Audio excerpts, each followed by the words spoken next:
What's up guys, today in this video I'm going to show you how to fix your FPS drops and stuttering in Minecraft. So the first step will be to end the background tasks. So what we're going to do is right click on the taskbar here and then we're going to select task manager. We're going to go to the processes tab and end all the other useless things that we don't need. For example, in my case, I don't need Notepad, I don't need Microsoft Edge right now, and also I don't need the calculator.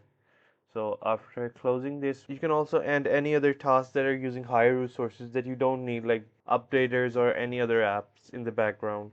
So the second step would be to disable Xbox games feature. So we're gonna go to settings,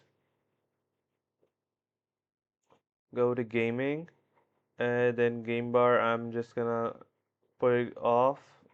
And then same for the captures and game mode. If you want, then you can just leave it on if it helps, but in my case it doesn't help me, so I'm just gonna keep it off. And then what we're gonna need is to update the Windows and GPU drivers. So for that, first of all, we're gonna come to Windows Update in settings. Then we're gonna click on check for updates. If there are any updates, we're just gonna hit download and install and then restart our PC. And after doing that, what we can do is we can update our GPU drivers. So for NVIDIA, I'm gonna like to use GeForce Experience and probably go to nvidia.com otherwise.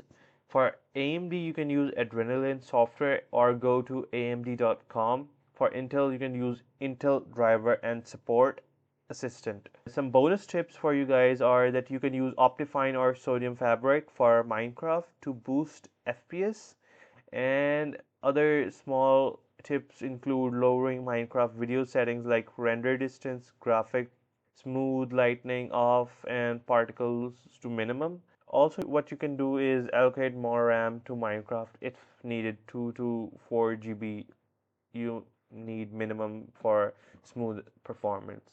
So for NVIDIA graphic cards, personally I use the GeForce Experience application, and what you guys can do is go to nvidia.com, insert your driver, and you can just get it updated. And if you have AMD, what you can use is the Adrenaline software, or you can just go to amd.com and just list which driver your software needs. And similarly, if you have Intel, you can go to intel.com and just automatically update your drivers and software using this tool right here, get started, or you can just select the product. So that's pretty much for this video from my side. If you like this guide, leave a like and subscribe to my next video.